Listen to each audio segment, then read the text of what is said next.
home against this team. They were missing 3 of their top 6 guys, including Matthew Barzell. They were primed for a loss in this one, and the Penguins just couldn't find the back of the net. Yeah, the difference is goaltending. Sorokin, like he was 2 years ago, was masterful with that paddle save on Letang. You saw the Romanov highlight. I mean, there's just 2 shots that should have been goals that weren't. Power play, missed opportunities. The Penguins all year have been so touch and go with that, hit or miss with those opportunities. Then when they score one, they give one back the other way. I mean, this was just shades of when they lost to the Islanders in the playoffs. And what's happened here lately is just, it's mind-boggling when both games to the Islanders, you've got more than 30 shots through 2 periods, and you find a way to lose both games in regulation, Friday and Monday. And back-to-back games, you get the first goal early against the Devils Saturday and again tonight, and you lose both games at home. I mean, this is a stretch of the season where they should be collecting wins or at least points, and they haven't done that. They've lost 9 straight games to teams in the Metro Division.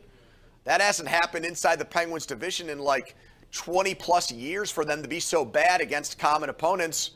And Jari, Bob, I mean, you can give him an excuse because he hasn't played in a while. There's been inactivity in that shot that you mentioned, but I still expect him to not be so sloppy with the puck. That's his bread and butter as a goaltender. Right. He plays the puck so well.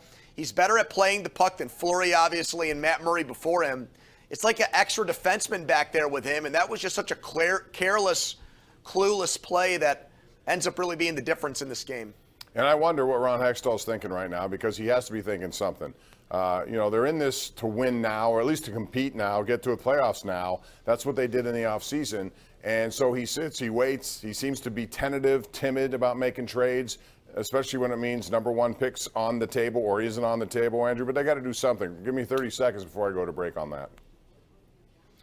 Yeah, I mean, they've got, their problem, this was not their issue tonight, Bob. But over the course of this season, they've given up, in terms of shots per game, they've given up the 4th most in the league.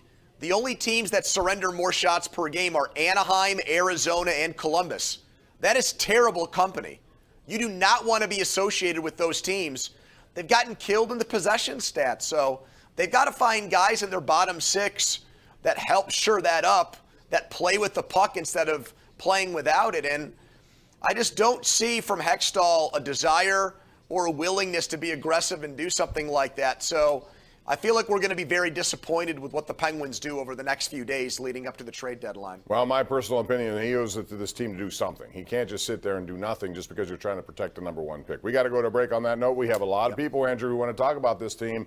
We'll do it when we come back. You're watching the Ireland Contracting Nightly Sports Call right here on Pittsburgh CW and simulcast on 93.7 The Fan.